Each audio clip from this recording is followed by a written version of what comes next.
আহ, প্রিয় ছাত্রছাত্রীরা, আমরা আমার যে আগের ভিডিওটাতে সেখানে আমরা ওই নিউরনের গঠন সম্পর্কে আমরা পড়েছিলাম এবং সেখানে নিউরন কিভাবে কাজ করে তার একটা স্নায়বিক পথ সম্পর্কেও আমরা জেনেছিলাম।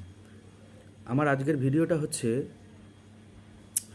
আমরা যে বিভিন্ন ধরনের যে নিউরন দেখতে পাওয়া যায়, অর্থাৎ আমি দশম শ্রেণীর সিলেবাসের অন্তর্গত নিউরনের প্রকারভেদ, অর্থাৎ কত প্রকারের নিউরন আমরা দেখতে পাই, একটি সাইন্যাপসের গঠন, সাইন্যাপস কাকে বলে এবং তার যে পরাণু গঠন সম্পর্কে আমরা আজকে দেখব। সবার প্রথমে আমরা বলেছিলাম যে নিউরন হচ্ছে একটা স্নায়ুতন্ত্রের গঠনগত কার্যগত একক। এরকম অসংখ্য স্নায়ুতন্ত্রটা এরকম অসংখ্য নিউরন দিয়ে আমাদের যে স্নায়ুতন্ত্র গঠিত হয়েছে। আমরা আগের দিনকে একটা মাল্টিপোলার যে নিউরন তার একটা চিত্র আমরা দেখেছিলাম এবং সেখানে ওই নিউরনের যে বিভিন্ন অংশগুলো সম্পর্কে আমরা অবগত হয়েছিলাম। নিউরনকে বিভিন্নভাবে ভাগ করা হয়েছে, তার গঠন অনুসারে, তার কাজ অনুসারে, তার স্নায়ু উদ্দীপনা কিভাবে সে নিয়ে যায় সেটা অনুসারে নিউরনকে বা স্নায়ুদেরকে বিভিন্নভাবে ভাগ করা হয়। সবার প্রথমে আমরা নিউরনের যে প্রবর্ধক, অর্থাৎ নিউরনের যে আমরা দেখেছিলাম আগের দিনকে যে আমাদের যে নিউরন আছে সেই নিউরনের মধ্যে দুই ধরনের প্রবর্ধক কিন্তু আমরা দেখতে পাই। সেই দুই ধরনের প্রবর্ধকগুলো কি কি? একটা হচ্ছে দীর্ঘ শাখাবিহীন একটা প্রবর্ধক, যেটাকে আমরা বলেছিলাম অ্যাকশন। একটা খর্ব শাখাযুক্ত অসংখ্য যে প্রবর্ধক রয়েছে বা এক ধরনের যে প্রবর্ধক রয়েছে সেগুলোকে আমরা বলেছিলাম ডেনড্রন। একটা নিউরনের মধ্যে যেমন অ্যাকশনও দেখতে পাওয়া যায়, সেরকম ডেনড্রনও দেখতে পাওয়া যায়। এই অ্যাকশন এবং ডেনড্রনের উপস্থিতি এবং অনুপস্থিতি অনুসারে নিউরনকে বিভিন্নভাবে ভাগ করা হয়েছে। সবার প্রথমে আমরা আগে একটু ভাগগুলো সম্পর্কে জেনে নিই, তারপর আমরা ভাগগুলো একটু দেখে নেব। সবার প্রথমে হচ্ছে অ্যাপোলার নিউরন বা মেরুবিহীন বা প্রবর্ধকবিহীন। কি? যে সমস্ত নিউরন বা স্নায়ু কোষে কোনো ধরনের প্রবর্ধকই দেখতে পাওয়া যায় না, অর্থাৎ কোনো অ্যাকশন এবং কোনো ডেনড্রন যে নিউরনের দেখা যায় না, শুধুমাত্র কোষ দেহ দিয়ে সেই নিউরন বা স্নায়ু কোষগুলো গঠিত। তাদেরকে আমরা ভাগ করেছি অ্যাপোলার নিউরনে বা তাদেরকে বলা হয় অ্যাপোলার নিউরন। তারপর হচ্ছে ইউনিপোলার মানে কি? যে একটা নিউরন বা স্নায়ু কোষে শুধুমাত্র অ্যাকশন নামক যে প্রবর্ধক সেটাই দেখা যায়, সেটাই যখন একটা থাকে। অর্থাৎ একটা নিউরনে কোনো ডেনড্রন থাকে না, শুধুমাত্র অ্যাকশন নামক যে শাখাবিহীন যে প্রবর্ধক দীর্ঘ, সেই একটা অ্যাকশন প্রবর্ধকই শুধুমাত্র যে নিউরনে দেখা যায়। তাদেরকে আমরা বলি ইউনিপোলার। সিউডো ইউনিপোলার বলে আর একটা বিশেষ একটা ভাগ আছে। সিউডো ইউনিপোলার কি? আসলে বাংলা কথায় সিউডো কথার অর্থ হচ্ছে ছদ্ম, অর্থাৎ যেটা মনে হচ্ছে আমার এটা, কিন্তু সেটা আদৌ সেটা নয়। আমরা ভাবছি অন্য একটা কিছু, কিন্তু আদৌ সেটা সত্যি নয়। সেই রকম জিনিসকেই তো আমরা অ্যাকচুয়ালি ছদ্ম বলি। ছদ্ম বা সিউডো ইউনিপোলার বা ছদ্ম একমেরু কাকে বলা হয়েছে? যে একটা নিউরনে একটাই প্রবর্ধক আছে, তাহলে আমার মনে হতে পারে ওটা ইউনিপোলার, কিন্তু না। যে একটা যে প্রবর্ধক আছে সেই প্রবর্ধকটা অ্যাকশন নয়, সেই প্রবর্ধকটা ডেনড্রন। অর্থাৎ ইউনিপোলার আর সিউডো ইউনিপোলারের মধ্যে যে বেসিক যে তফাৎ সেটা কি? ইউনিপোলারের ক্ষেত্রে হচ্ছে যে প্রবর্ধকটা আমরা দেখতে পাই সেটা হচ্ছে অ্যাকশন, আর সিউডো ইউনিপোলারের ক্ষেত্রে আমরা কি, যে প্রবর্ধকটা দেখে মনে হচ্ছে অ্যাকশন কিন্তু সেটা আদৌ অ্যাকশন নয়, সেটা হচ্ছে একটা ডেনড্রন। সেটাকে অ্যাকশনের মতো মনে হচ্ছে, তাই আমরা নাম দিয়েছি সিউডো ইউনিপোলার বা তাকে নাম দেওয়া হয়েছে সিউডো ইউনিপোলার। এবার হচ্ছে বাইপোলার মানে কি? যে যেখানে দুটো প্রবর্ধক আছে। বাই কথার অর্থ হচ্ছে দুই, তাহলে যে নিউরন বা স্নায়ু কোষে দুটো প্রবর্ধক আছে সেই প্রবর্ধক দুটো কি কি? একটা অ্যাকশন, একটা ডেনড্রন। অর্থাৎ একটা অ্যাকশন প্রবর্ধক রয়েছে এবং একটা ডেনড্রন বলে একটা প্রবর্ধক আছে। এই অ্যাকশন এবং ডেনড্রন একটা একটা করে আছে, তাই একে বলা হয়েছে বাইপোলার। আর একটা বিশেষ একটা প্রবর্ধক ভাগ আছে, সেটাকে বলা হয় মাল্টিপোলার নিউরন। অর্থাৎ যে নিউরনে একটা মাত্র অ্যাকশন আছে কিন্তু অসংখ্য ডেনড্রন আছে বা দুইয়ের অধিক ডেনড্রন আছে, সেই রকম নিউরনদের বলা হয় মাল্টিপোলার নিউরন। আসলে দশম শ্রেণীর বইয়ে বা বিভিন্ন বইয়ে আমরা নিউরন বা স্নায়ুকোষের যে ছবিটা আমরা সাধারণত দেখতে পাই বা আমরা যে ছবিটা প্র্যাকটিস করি খাতায়, সেই ছবিটা একটা মাল্টিপোলার নিউরনের ছবি। আমি আগের দিন ছবিটা আঁকার সময় আমি বলে দিয়েছিলাম যে এটা একটা মাল্টিপোলার নিউরনের ছবি, যে কি সেখানে ছবিটা হচ্ছে কি সেখানে সেটাকে কী বলা হচ্ছে, যেখানে একটা মাত্র অ্যাকশন রয়েছে, অসংখ্য ডেনড্রন রয়েছে। তাহলে নিউরনের যে প্রকারভেদ, নিউরনের প্রকারভেদ আমরা একটু দেখে নিই নিউরনের প্রকারভেদগুলো। এই যে নিউরনের যে প্রকারভেদ, সেই প্রকারভেদগুলোর মধ্যে কী কী ভাগে আমরা ভাগ করেছি। একটা হচ্ছে অ্যাপোলার, একটা হচ্ছে ইউনিপোলার,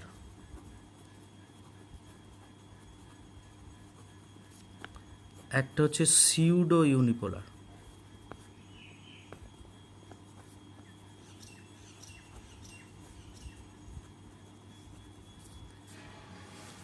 একটা হচ্ছে বাইপোলার, আর একটা হচ্ছে মাল্টিপোলার।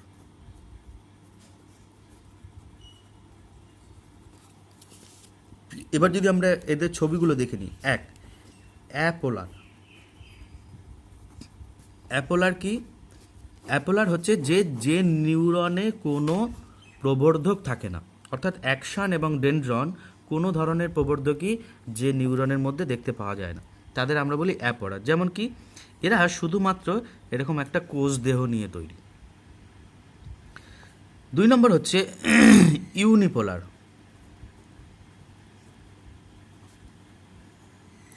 অর্থাৎ যে নিউরনে শুধুমাত্র একটাই প্রবর্ধক আছে এবং সেই প্রবর্ধকটা কি?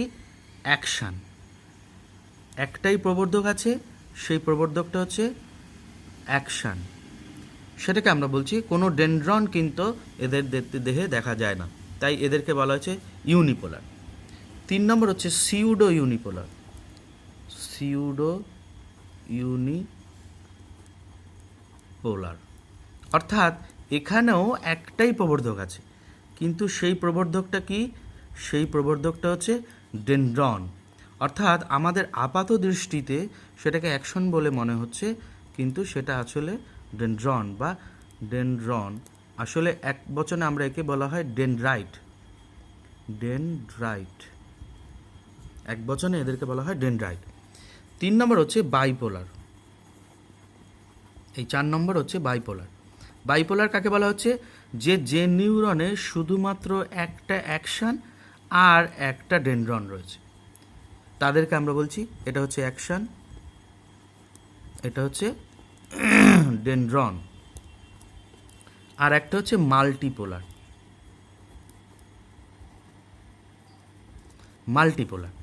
মাল্টিপোলার নিউরন কাকে বলা হচ্ছে?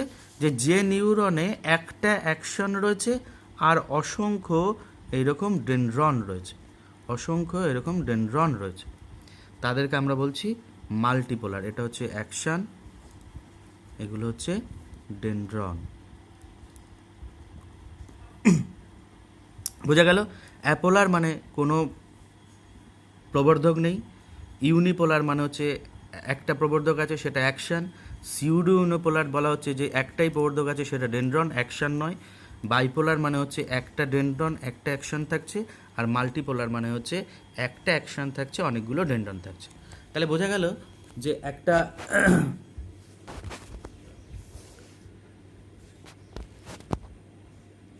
একটা নিউরনের যে বিভিন্ন রকম প্রকারভেদগুলো, তাহলে এই নিউরনের যে বিভিন্ন রকম প্রকারভেদগুলো আমরা দেখলাম, সেগুলোকে আমি আরেকবার একটুখানি ঝালিয়ে নিই।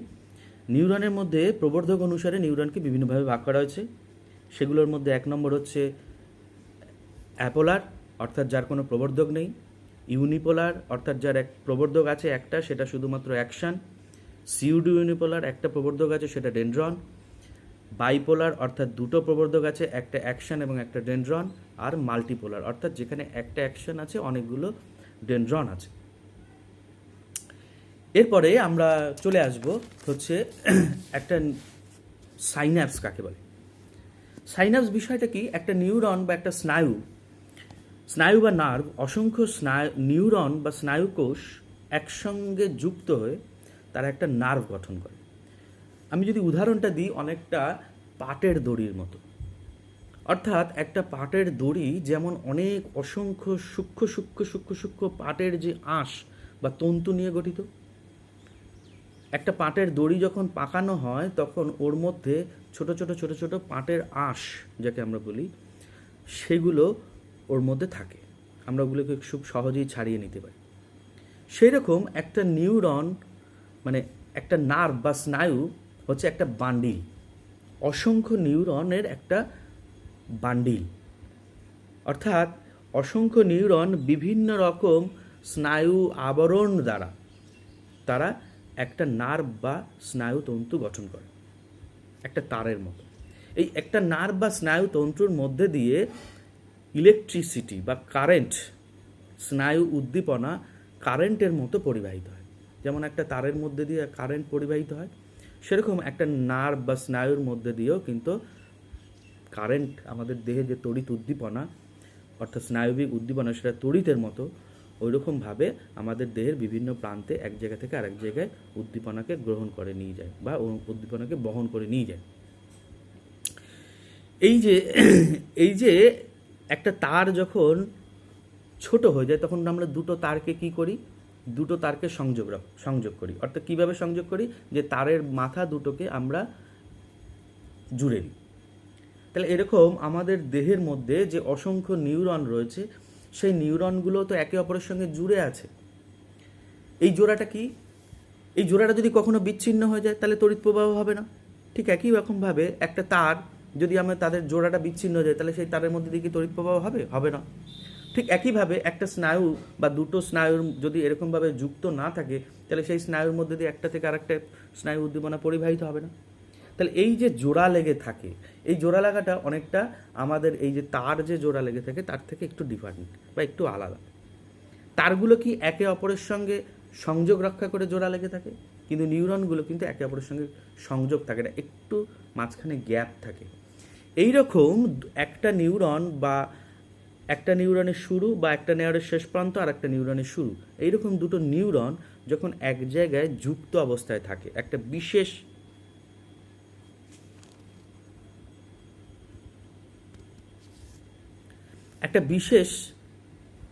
পদ্ধতিতে বা একটা বিশেষ সংযোগ ইউনিট রূপে, সেটাকে আমরা বলি সাইন্যাপস। অর্থাৎ সাইন্যাপস কাকে বলা হয়? যে সাইন্যাপস হচ্ছে স্নায়ু সন্নিধি, এর বাংলা হচ্ছে স্নায়ু সন্নিধি। অর্থাৎ যেখানে একটা নিউরনের শেষ এবং অপর নিউরনের শুরু, অর্থাৎ দুটো নিউরন বা স্নায়ুকোষ যে স্থানের মাধ্যমে সংযোগ স্থাপন করে এবং পূর্ববর্তী স্নায়ু থেকে পরবর্তী স্নায়ুতে উদ্দীপনা বহন করে নিয়ে যায়, তাকে আমরা বলি সাইন্যাপস। বোঝা গেল কি বললাম? তাহলে সাইন্যাপস হচ্ছে একটা ইউনিট বা একটা বিশেষ একটা অংশ যার মাধ্যমে দুটো স্নায়ু একে অপরের সঙ্গে যুক্ত অবস্থায় থাকে। একটা সাইন্যাপসের মধ্যে যে যদি আমরা একটা সাইন্যাপসের পরাণু গঠন আমরা যদি দেখি, তাহলে একটা সাইন্যাপসের মধ্যে বিভিন্ন অংশ নিয়ে একটা সাইন্যাপস গঠিত। একটা সাইন্যাপস অংশ একটা নিউরনের শেষ প্রান্ত আর একটা নিউরনের শুরু, সেখানে কি থাকে? যে পূর্ববর্তী নিউরন, সেই পূর্ববর্তী নিউরনের অ্যাকশানের শেষ প্রান্তটা, আমরা ঠিক আগের ভিডিওটাতে আমরা বলেছিলাম যে একটা অ্যাকশানের যে শেষ প্রান্তটা অনেকটা প্রান্ত বুরুষ যাকে বলা হয়, অনেকটা কি ব্রাশের মতো ছোট ছোট সূক্ষ্ম রোমের মতো। এই রোমগুলোর মাথায় একটা করে বোতামের মতো অংশ থাকে, আমি বলেছিলাম, যেটাকে বলা হয় প্রিসাইন্যাপটিক নব অর্থাৎ থলি, যার মধ্যে অ্যাসিটাইলকোলিন নামক এক ধরনের হচ্ছে নিউরোট্রান্সমিটার পদার্থ থাকে, যেটা স্নায়ু উদ্দীপনাকে এক জায়গা থেকে আরেক জায়গায় বহন করে নিয়ে যায়। তো এই সাইন্যাপসের মধ্যে কি দেখতে পাই আমরা? যে একটা পূর্ববর্তী নিউরন তার যে অ্যাকশনের শেষ প্রান্ত এবং পরবর্তী নিউরনের ডেনড্রনের শুরুর প্রান্ত, এরা দুজনে একটা বিশেষ পদ্ধতির মাধ্যমে এরা সংযোগ হয়ে থাকে এবং একটা নিউরন থেকে আরেকটা নিউরনের স্নায়ু উদ্দীপনাকে বহন করে নিয়ে যায়। এই বিশেষ গঠনটাকেই আমরা বলি সাইন্যাপস। সেখানে কি কি থাকছে? পূর্ববর্তী নিউরনের অ্যাকশনের শেষ প্রান্ত, পরবর্তী নিউরনের ডেন্ড্রানের শুরু প্রান্ত, একটা থলির মতো একটা অংশ যেটা একটা পর্দা দ্বারা আবৃত থাকে, আর একটা জলীয় অংশ বা একটা তরল পদার্থ। বোঝা গেল কি বললাম? তাহলে এই যে অংশগুলিকে আমরা কি বলবো? যে অ্যাকশনের অর্থাৎ পূর্ববর্তী যে স্নায়ুর যে অ্যাকশনের শেষ প্রান্ত তাকে বলা হয় প্রি সাইন্যাপটিক নডিউল বা প্রি সাইন্যাপটিক পর্দা বা মেমব্রেন। ঠিক পরবর্তী ডেনড্রনের যে শুরুর প্রান্ত তাকে আমরা বলি পোস্ট সাইন্যাপটিক মেমব্রেন। এই প্রি সাইন্যাপটিক মেমব্রেন এবং পোস্ট সাইন্যাপটিক মেমব্রেন এরা একটা পর্দা দ্বারা আবৃত থাকে, যেটাকে আমরা বলি সন্নিধি পর্দা বা সন্নিধি পর্দা, অর্থাৎ সাইন্যাপটিক মেমব্রেন। এই সাইন্যাপটিক মেমব্রেনের মধ্যে একটা তরল পদার্থ থাকে, যেটাকে আমরা বলি সাইন্যাপটিক ফ্লুইড। এই সাইন্যাপটিক ফ্লুইডের মধ্যে কি থাকে? প্রিসাইন্যাপটিক মেমব্রেন এবং পোস্ট সাইন্যাপটিক মেমব্রেন। এই প্রিসাইন্যাপটিক মেমব্রেনের মধ্যে রয়েছে কতগুলো ছোট ছোট ছোট ছোট বোতামের মতো থলি, যেগুলোকে বলা হয় সাইন্যাপটিক কি বলেছিলাম নডিউল। এই সাইন্যাপটিক নডিউলের মধ্যে বিভিন্ন ধরনের রাসায়নিক পদার্থ থাকে, যারা স্নায়ু উদ্দীপনাকে এক জায়গা থেকে আরেক জায়গায় বহন অর্থাৎ পূর্ববর্তী মেমব্রেন থেকে পরবর্তী মেমব্রেনের মধ্যে নিয়ে আসে। কীরকম? এই রাসায়নিক পদার্থগুলোকে একটা বিশেষ নাম দেওয়া হয়েছে, সেটাকে বলা হয় নিউরোট্রান্সমিটার। যেহেতু এরা স্নায়ু উদ্দীপনাকে বহন করে নিয়ে যায়, তাই এদের নাম দেওয়া হয়েছে নিউরোট্রান্সমিটার। ঠিক একইভাবে পোস্ট সাইন্যাপটিক মেমব্রেনের মধ্যে থাকে কতগুলো রিসেপ্টর। এই রিসেপ্টরগুলো কি করে? এই রিসেপ্টরগুলো হচ্ছে পূর্ববর্তী স্নায়ু বা সাইন্যাপটিক যে ভেসিকলসগুলো আছে সেখান থেকে যে নিউরোট্রান্সমিটারগুলো নির্গত হয় বা রিলিজ হয়, নিঃসরণ হয়, সেই নিউরোট্রান্সমিটারগুলোকে ধরবার জন্য পোস্ট সাইন্যাপটিক মেমব্রেনের মধ্যে বিশেষ কতগুলো রিসেপ্টর আছে। এবার এই স্নায়ু উদ্দীপনাটা কীভাবে পরিবাহিত হয় সেটা আমরা দেখে নিই।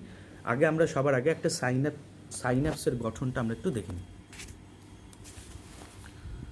এই হচ্ছে একটা সাইন্যাপসের গঠন।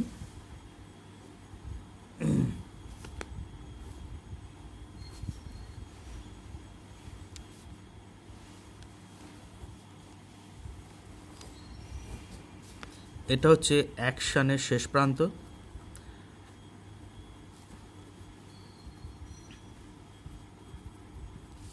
এটা হচ্ছে ডেনড্রনের শুরু প্রান্ত,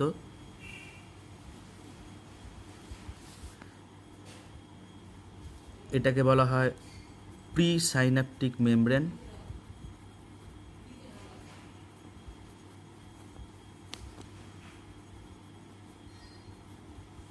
বা পর্দা, এটাকে বলা হয় পোস্ট সাইন্যাপটিক মেমব্রেন,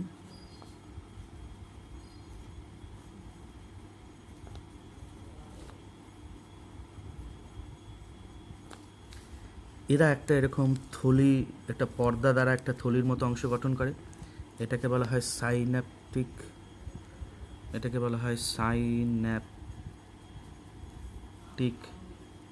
মেমব্রেন। এর মধ্যে একটা তরল পদার্থ থাকে যেটাকে বলা হয় সাইন্যাপটিক ফ্লুইড।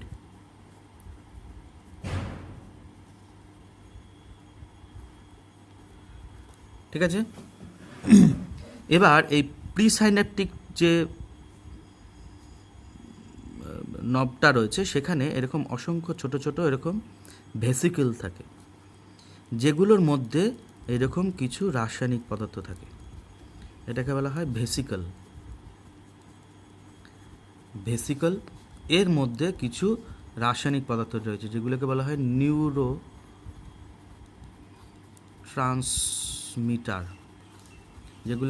নিউরোট্রান্সমিটার। ঠিক একইভাবে পশ্চাৎ বা পোস্ট সাইন্যাপটিক যে মেমব্রেন আছে সেখানে এইরকম কতগুলো রিসেপ্টর থাকে, এগুলোকে বলা হয় রিসেপ্টর, যারা স্নায়ু উদ্দীপনাগুলোকে অর্থাৎ স্নায়ু উদ্দীপনার প্রভাবে এই বিভিন্ন যে নিউরো ট্রান্সমিটারগুলো নিঃসৃত হয় সেই নিউরো ট্রান্সমিটারগুলোকে ধরার জন্য এখানে এরকম কতগুলো রিসেপ্টর রয়েছে। স্নায়ু উদ্দীপনাটা কোন দিক থেকে কোন দিকে পরিবাহিত হয়? এইভাবে, অর্থাৎ পূর্ববর্তী অ্যাকশন প্রান্ত থেকে পরবর্তী ডেনড্রন প্রান্তের দিকে। এবার তাহলে স্নায়ু উদ্দীপনাটা কীভাবে পরিবাহিত হয়? অর্থাৎ এখান থেকে যখনই স্নায়ু উদ্দীপনাটা এই অ্যাকশনের মধ্যে দিয়ে আসে, তাহলে যেহেতু এখানে এখানে একটা ফাঁকা অংশ রয়েছে, এটাকে বলা হয় synaptic cleft. Synaptic cleft, synaptic cleft. তাহলে এই ফাঁকা অংশের মধ্যে দিয়ে স্নায়ু উদ্দীপনাটা কীভাবে পরিবাহিত হবে? যখন পূর্ববর্তী স্নায়ুতে অ্যাকশনের শেষ প্রান্তে যখন স্নায়ু উদ্দীপনা আসে, তখন সেই উদ্দীপনার প্রভাবে এখান থেকে এরকম নিউরো ট্রান্সমিটারগুলো নিঃসৃত হয়। এইরকম নিউরো ট্রান্সমিটারগুলো নিঃসৃত, আমি এগুলো একটু বড় বড় করে দেখাচ্ছি। এইরকম নিউরো ট্রান্সমিটারগুলো নিঃসৃত হয়। এবার এই নিউরো ট্রান্সমিটারগুলো এসে কি করে, এই রিসেপ্টরের সঙ্গে যুক্ত হয়। যখন এই রিসেপ্টরের সঙ্গে সেই নিউরো ট্রান্সমিটারগুলো যুক্ত হয়, তখন পরবর্তী বা পোস্ট সাইন্যাপটিক মেমব্রেনের মাধ্যমে সেই স্নায়ু উদ্দীপনাটা চলে যায়। তাহলে এবার কীরকমভাবে হয়? এবার ধরো আমরা যদি মনে করি যে এখান থেকে 10 পরিমাণ উদ্দীপনা আসছে, এটা একটা অ্যাজাম্পশন, এটা একটা ধরে নিচ্ছি আমরা যে তাহলে কি এখান থেকে 10 পরিমাণ উদ্দীপনা আসছে। তাহলে এই 10 পরিমাণ উদ্দীপনা আসার ফলে এখান থেকে 10 পরিমাণ নিউরো ট্রান্সমিটার বেরোবে। তাহলে সেই 10 পরিমাণ নিউরো ট্রান্সমিটার পরবর্তী বা পোস্ট সাইন্যাপটিক মেমব্রেনে থাকা যে রিসেপ্টর তাদের দ্বারা গৃহীত হবে। তাহলে এখান থেকেও ঠিক একইভাবে 10 পরিমাণ এই স্নায়ু উদ্দীপনা কিন্তু পরিবাহিত হচ্ছে। আমি ধরে নিলাম এখান থেকে 100 পরিমাণ উদ্দীপনা আসছে, তাহলে অটোমেটিকলি এখান থেকে 100 পরিমাণ নিউরো ট্রান্সমিটার বেরোবে। সেই 100 পরিমাণ নিউরো ট্রান্সমিটার পরবর্তী পোস্ট স্নায়ু সাইন্যাপটিক মেমব্রেনের যে রিসেপ্টর আছে তার মাধ্যমে গৃহীত হবে। এখান থেকেও ঠিক একইভাবে 100 পরিমাণ স্নায়ু উদ্দীপনা পরিবাহিত। অর্থাৎ যতটা পরিমাণ উদ্দীপনা আসবে সেই উদ্দীপনার প্রভাবে ততটা পরিমাণ নিউরো ট্রান্সমিটার বেরোবে, ঠিক ততটা পরিমাণ নিউরো ট্রান্সমিটার রিসেপ্টরের সঙ্গে যুক্ত হবে এবং সেই রিসেপ্টর সেই নিউরো ট্রান্সমিটারের যে নির্গতর সংখ্যা বা যে নির্গতর পরিমাণ বা কোয়ান্টিটি, সেটার উপরে ভিত্তি করে সে কী করবে, পরবর্তী স্নায়ু থেকে সেই রকম উদ্দীপনা সে পরিবাহিত করবে। এটা হচ্ছে একটা সাইন্যাপসের একটা পরাণু গঠন। সেখানে আমরা কী কী দেখলাম? একটা সাইন্যাপসের পূর্ববর্তী গঠনে আমরা দেখলাম কি, পূর্ববর্তী স্নায়ুর অংশ অর্থাৎ অ্যাকশনের শেষ প্রান্ত, পরবর্তী স্নায়ুর অংশ অর্থাৎ ডেনড্রনের শুরুর প্রান্ত, পূর্ববর্তী স্নায়ুর যে অ্যাকশনের শেষ প্রান্তে যেটা প্রান্তপুরুষ আমরা বলেছিলাম, সেখানে অসংখ্য এরকম ভেসিকেল রয়েছে। ঠিক একইভাবে পোস্ট সাইন্যাপটিক মেমব্রেনের মধ্যে এরকম অসংখ্য পরিমাণে রিসেপ্টর রয়েছে। এটা একটা পর্দা দ্বারা আবৃত রয়েছে, যেটাকে আমরা বলেছিলাম সাইন্যাপটিক মেমব্রেন। সেই সাইন্যাপটিক মেমব্রেনের মধ্যে একটা তরল পদার্থ রয়েছে, যেটাকে আমরা বলেছিলাম সাইন্যাপটিক ফ্লুইড। এই সাইন্যাপটিক ফ্লুইডের মাঝখানে যে পূর্ববর্তী স্নায়ুর যে অ্যাকশনের শেষ প্রান্তর একটা যে পর্দা, সেটাকে আমরা বলছি প্রি সাইন্যাপটিক মেমব্রেন। ঠিক একইভাবে ডেনড্রনের যে পর্দাটা রয়েছে সেটাকে আমরা বলেছিলাম পোস্ট সাইন্যাপটিক মেমব্রেন। এই দুটোর মাঝখানে একটা গ্যাপ বা ফাঁকা স্থান রয়েছে, যেটাকে বলা হয় সাইন্যাপটিক ক্লেফট। এই পূর্ববর্তী স্নায়ুর যে প্রান্ত, সেখানে অসংখ্য এরকম ভেসিকেল রয়েছে, যার মধ্যে নিউরো ট্রান্সমিটার বলে একটা পদার্থ রয়েছে, যেটা স্নায়ু উদ্দীপনাকে একটা নিউরন থেকে আরেকটা নিউরনের মধ্যে পরিবাহিত করে নিয়ে যাচ্ছে। ঠিক একইভাবে পোস্ট সাইন্যাপটিক মেমব্রেনের মধ্যে এরকম কতগুলো রিসেপ্টর রয়েছে, যারা স্নায়ু উদ্দীপনাকে গ্রহণ করে, অর্থাৎ এই স্নায়ু উদ্দীপনার প্রভাবে পূর্ববর্তী স্নায়ু থেকে প্রান্ত থেকে যে নিউরো ট্রান্সমিটার নির্গত হচ্ছে, সেই নিউরো ট্রান্সমিটারকে ধরে পরবর্তী স্নায়ুতে সেই উদ্দীপনাটাকে পরিবাহিত করে নিয়ে যায়। ঠিক আছে, তাহলে একটা স্নায়ুর মধ্যে দিয়ে যে বা সাইন্যাপসের মধ্যে দিয়ে যে কিভাবে স্নায়ু উদ্দীপনা পরিবাহিত হয় এবং সেই স্নায়ু উদ্দীপনা পরবর্তী স্নায়ুতে কিভাবে যায় এবং একটা সাইন্যাপসের যে গঠন আমরা সেটা সম্পর্কে দেখলাম। তাহলে বোঝা গেল আজকে তাহলে আমরা যে অংশগুলো পড়লাম সেগুলোকে আমরা আরেকবার একটুখানি রিভাইজ করে নিই। সবার প্রথমে আমরা জানলাম যে নিউরন কাকে বলে সেটা আমরা আগের ভিডিওতেই দেখিয়েছিলাম, যে নিউরন হচ্ছে একটা স্নায়ুতন্ত্রের গঠনমূলক ও কার্যমূলক একক। এই নিউরনের একটা গঠন চিত্র আমরা দেখেছিলাম আগের দিনকে। এবার এই নিউরনের প্রকারভেদ, অর্থাৎ নিউরনে উপস্থিত যে প্রবর্ধক, তোমাদের দশম শ্রেণীর সিলেবাসে শুধুমাত্র এই প্রবর্ধক অনুসারে যে নিউরনের যে শ্রেণীবিন্যাস শ্রেণীবিভাগ সেটাই আছে। প্রবর্ধক অনুসারে নিউরনকে বিভিন্নভাবে ভাগ করা হয়েছিল। কি? 1 নম্বর হচ্ছে অ্যাপোলার, অর্থাৎ কোনো প্রবর্ধক নেই। তারপর হচ্ছে ইউনিপোলার, অর্থাৎ একটাই প্রবর্ধক আছে, সেটা অ্যাকশান। 3 নম্বর হচ্ছে সিউডো ইউনিপোলার, অর্থাৎ যেখানে শুধুমাত্র একটা ডেনড্রন প্রবর্ধক রয়েছে, কোনো অ্যাকশান নেই, সেটা অ্যাকশানের মতো লাগে আপাত দৃষ্টিতে, তাই আমরা তাকে সিউডো ইউনিপোলার বলা হয়েছে। তারপর হচ্ছে বাইপোলার, অর্থাৎ যেখানে একটা ডেনড্রন রয়েছে, একটা অ্যাকশান রয়েছে, আর মাল্টিপোলার, অর্থাৎ যেখানে অনেকগুলো ডেনড্রন নামক প্রবর্ধক রয়েছে এবং একটা অ্যাকশান রয়েছে, একেই আমরা বলি হচ্ছে মাল্টিপোলার নিউরন। তাহলে বোঝা গেল এটা হলো একটা নিউরনের যে প্রকারভেদগুলো। এরপরে একটা সাইন্যাপস। সাইন্যাপস হচ্ছে কি? সাইন্যাপস হচ্ছে দুটো নিউরনের সংযোগস্থল, যেখানে একটি নিউরনের শেষ এবং অপর একটি নিউরনের শুরু, অর্থাৎ একটা নিউরনের অ্যাকশান এবং একটা নিউরনের ডেনড্রন এর সংযোগস্থল। এবার এই সাইন্যাপসেরও কিন্তু আবার বিভিন্ন রকম ভাগ আছে, অর্থাৎ শুধুমাত্র যে একটা অ্যাকশান বা ডেনড্রনের মাধ্যমেই যে সাইন্যাপস হয় তা নয়, কখনো কখনো অ্যাকশানের মধ্যেও হয়, কখনো কখনো ডেনড্রনের মধ্যেও হয়। ঠিক আছে, সেটার অনুসারে আবার কিন্তু বিভিন্ন ভাগ আছে সাইন্যাপসে। আমরা এখানে যে সাইন্যাপসটা আমরা দেখেছি সেটা হচ্ছে একটা অ্যাকশান এবং একটা ডেনড্রনের মধ্যে যে সাইন্যাপস, অর্থাৎ একটা নিউরনের শেষ প্রান্ত এবং অপর একটা নিউরনের শুরুর প্রান্ত। এই সাইন্যাপসের গঠনে আমরা কি দেখেছিলাম? যে একটা নিউরনের শেষ প্রান্ত এবং একটা নিউরনের অপর শুরুর প্রান্ত। শেষ প্রান্তের যে মেমব্রেন বা পর্দাটা রয়েছে তাকে আমরা বলেছিলাম প্রিসাইন্যাপটিক মেমব্রেন। পরবর্তী স্নায়ুর যে পর্দাটা রয়েছে তাকে আমরা বলেছিলাম পোস্ট সাইন্যাপটিক মেমব্রেন। এই প্রিসাইন্যাপটিক মেমব্রেনের মধ্যে অসংখ্য ভেসিকেল বা ছোটো ছোটো থলির মতো অংশ রয়েছে, যেটাকে বলা হচ্ছে প্রিসাইন্যাপটিক ভেসিকেলস। এর মধ্যে নিউরো ট্রান্সমিটার বলে এক ধরনের রাসায়নিক পদার্থ থাকে। এছাড়া পোস্ট সাইন্যাপটিক মেমব্রেনের মধ্যে রয়েছে কিছু রিসেপ্টরস, যারা এই নিউরো ট্রান্সমিটারগুলোকে ধরার জন্য এখানে থাকে। এই সাইন্যাপসের এই অংশটা, অর্থাৎ পূর্ববর্তী স্নায়ুর যে প্রিসাইন্যাপটিক যে অংশ এবং পোস্ট সাইন্যাপটিক যে অংশ, তারা একটি থলির মতো অংশ গঠন করে, যেটা একটা পর্দা দ্বারা আবৃত থাকে, যাকে বলা হয় সাইন্যাপটিক মেমব্রেন। এই সাইন্যাপটিক মেমব্রেনের মধ্যে একটা তরল পদার্থ রয়েছে, যেটাকে বলা হয় সাইন্যাপটিক ফ্লুইড।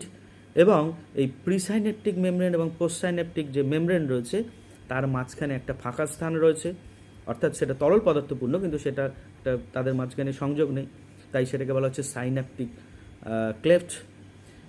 এবং এইগুলো একটা সাইন্যাপসের গঠন। এবার এই সাইন্যাপসের মধ্যে দিয়ে উদ্দীপনাটা কি হয়? যখন স্নায়ু উদ্দীপনাটা পূর্ববর্তী স্নায়ু প্রান্তে আসে, তখন সেই উদ্দীপনার প্রভাবে পূর্ববর্তী স্নায়ুর যে ভেসিকেলসগুলো রয়েছে সেই ভেসিকেলগুলোর মধ্যে দিয়ে নিউরো ট্রান্সমিটার রিলিজ হয় বা একটা নিউরো ট্রান্সমিটার নিঃসরণ হয়। সেই নিউরো ট্রান্সমিটারগুলো সাইন্যাপটিক ক্লেফটকে অতিক্রম করে চলে আসে পোস্ট সাইন্যাপটিক মেমব্রেনের মধ্যে। সেই পোস্ট সাইন্যাপটিক মেমব্রেনের গায়ে থাকা যে রিসেপ্টরসগুলো আছে, সেই রিসেপ্টরস কী করে? সেই নিউরো ট্রান্সমিটারগুলোকে ধরার পর কতটা পরিমাণ নিউরো ট্রান্সমিটার রিলিজ হলো বা নিঃসরণ হলো, সেই অনুসারে সে কী করে?